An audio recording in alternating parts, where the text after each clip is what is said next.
Di video kali ini, saya mau buat nastar 1 kilo tepung yang teksturnya super duper lembut banget, lumer di mulut, glowing, anti retak. Kalau mau tahu cara buatnya, tonton terus, ikutin terus videonya sampai selesai ya.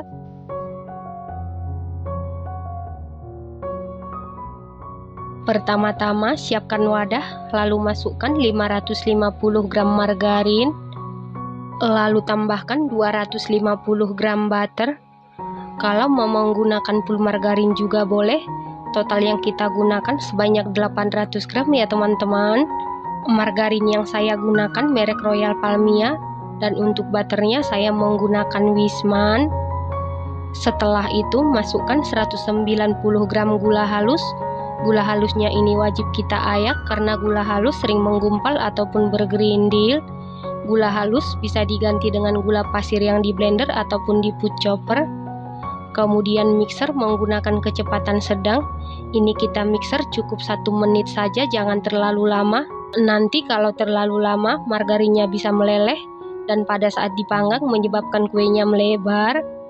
Setelah sekitar 1 menit di mixer menggunakan kecepatan sedang, ini sudah tercampur rata. Kemudian masukkan 5 kuning telur, dimasukkan secara bertahap. Di sini saya masukkan sebanyak 2 tahap. Lalu mixer menggunakan kecepatan sedang sampai tercampur saja. Di mixernya sebentar saja. Selain di mixer bisa juga diaduk menggunakan spatula ataupun whisker. Setelah seluruh kuning telur masuk dan tercampur seperti ini, masukkan 2 saset susu bubuk Denkau setara dengan 52 gram atau 5 sendok makan. Lalu mixer menggunakan kecepatan paling rendah sampai tercampur saja. Setelah tercampur, masukkan 200 gram tepung maizena. Lalu mixer menggunakan kecepatan paling rendah sampai tercampur saja. Nah, untuk memastikan adonannya tercampur dengan baik, lanjut aduk-aduk menggunakan spatula. Aduk-aduk dengan teknik aduk balik sampai tercampur rata. Setelah tercampur rata, masukkan 1 kg tepung terigu protein rendah atau kunci biru, dimasukkan secara bertahap. Di sini saya masukkan sebanyak 2 tahap, lalu aduk-aduk sampai tercampur dengan rata. Selain diaduk menggunakan spatula, bisa juga kita uleni menggunakan tangan, tapi pastikan diulennya cuma sebentar saja, jangan terlalu lama, karena kalau terlalu lama, suhu tubuh atau tangan kita hangat bisa menyebabkan margarinnya meleleh, dan nanti pada saat dipanggang adonannya bisa melebar ya teman-teman. Nah, untuk tepung terigunya sendiri tidak perlu disangrai, karena kita sudah menggunakan tepung terigu protein rendah. Karena tepung terigu protein rendah kadar airnya rendah, jadi tepung terigu protein rendah ini paling cocok untuk cookies ataupun kue kering ya teman-teman. Kalau diaduk menggunakan spatula, pastikan diaduknya menggunakan spatula yang kokoh atau sendok kayu, karena adonannya ini lumayan berat. Nah, ini adonannya sudah tercampur dengan baik, sudah kalis dan sudah tidak lengket di sendok ataupun di tangan. Adonan yang kalis itu apabila kita bentuk seperti ini hasilnya sudah cantik dan mulus. Selanjutnya ambil sedikit adonan. Kemudian untuk sisa adonan atau adonan yang lebih banyak, tutup menggunakan plastik wrap atau kain bersih supaya dia tidak mudah kering atau kelembapannya tetap terjaga dengan baik. Sisihkan sebentar supaya besarnya sama. Di sini saya takar menggunakan sendok takar ukuran 5 mili dan jika ditimbang berat per bagian sekitar 7 gram. Setelah sebagian adonan kulit selesai ditakar atau ditimbang seperti ini, selanjutnya siapkan selai nanas. Untuk selai nanasnya ini per bijinya beratnya 3 gram. Lalu ambil 1 adonan kulit, kemudian bulatkan. Setelah dibulatkan lalu pipihkan.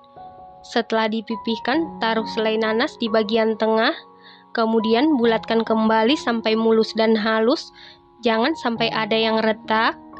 Setelah itu tata di atas loyang, dan ingat untuk loyangnya ini tidak perlu diolesin apapun, supaya nanti saat mengolesi kuning telur, nastarnya tidak bergeser-geser. Dan jangan lupa beri jarak antara satu adonan dengan adonan yang lain supaya tidak saling menempel. Jadi untuk adonan kulit beratnya sekitar 7 gram dan untuk selai nanasnya ini beratnya 3 gram.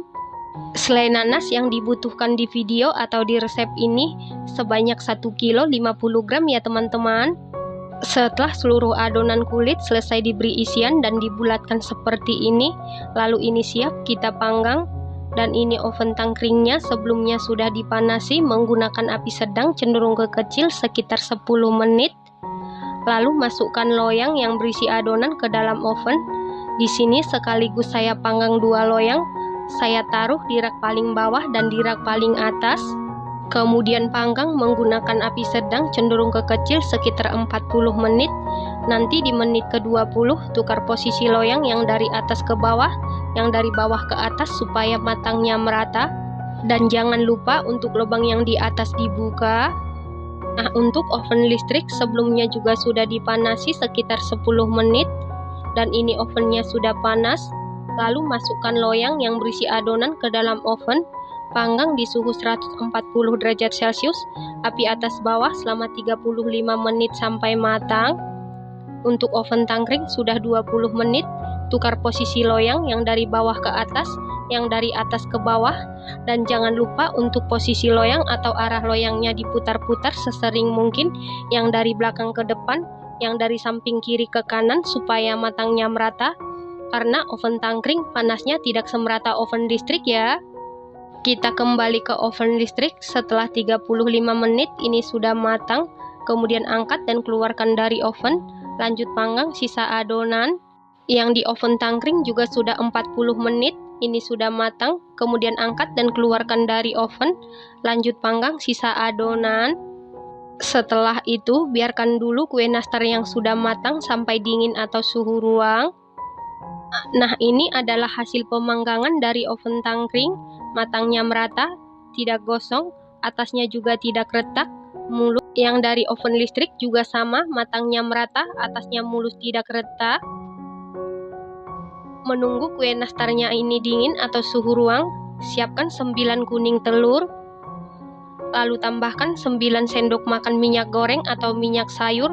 Gunakan minyak goreng yang berkualitas.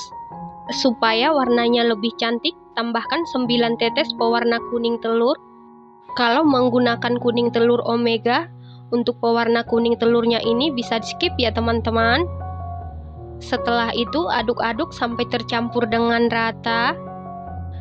Setelah tercampur rata, kemudian kita saring supaya olesan kuning telurnya ini tidak bergerindil.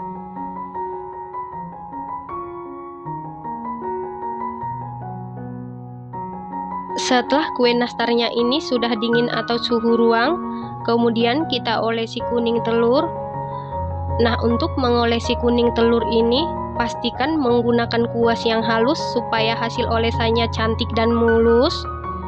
Dan pastikan untuk nastarnya ini harus ditunggu dulu dingin baru diolesi kuning telur, karena kalau masih dalam keadaan hangat atau panas, hasil olesannya tidak akan cantik. Lakukan hal yang sama sampai seluruh kue nastar selesai diolesi kuning telur.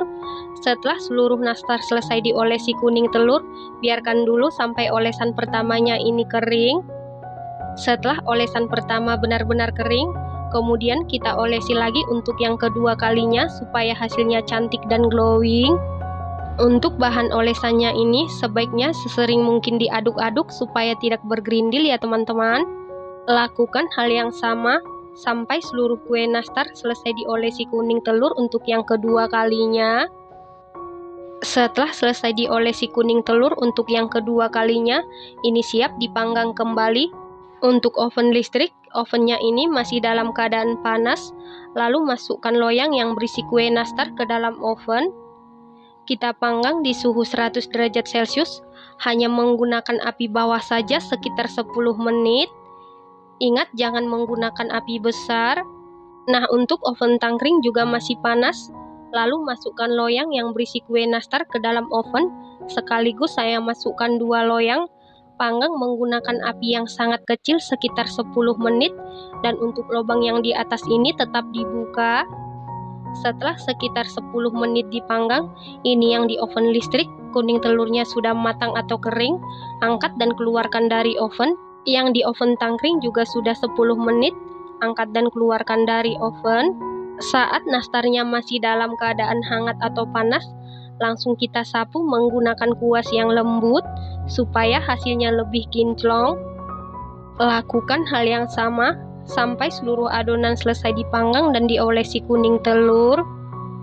Nah, ini dia nastar 1 kilo tepungnya sudah jadi. Nastar 1 kilo tepung ini hasilnya sangat cantik, kinclong, glowing, mulus, sama sekali tidak retak. Selain tampilannya yang sangat cantik, rasanya dijamin super duper juara, super duper mantul. Teksturnya ini super duper lembut banget, lumer di mulut. Ini enak banget, mantap banget, dan harus dicoba. Supaya nastarnya ini tidak retak, pastikan dipanggangnya menggunakan api sedang cenderung ke kecil, jangan menggunakan api besar ya. Selanjutnya, masukkan seluruh nastar ke dalam toples ataupun wadah tertutup. Satu resep ini jadi 332 biji, atau jika ditimbang berat bersihnya sekitar 3 kilo 300 gram ya teman-teman. Nah, untuk toplesnya saya menggunakan toples 500 gram dan menghasilkan 8 toples, dan toplesnya ini tidak saya isi penuh karena kalau diisi penuh saat ditutup bagian atas nastar akan pecah. Terima kasih karena sudah menonton. Sampai jumpa di video selanjutnya. Terima kasih.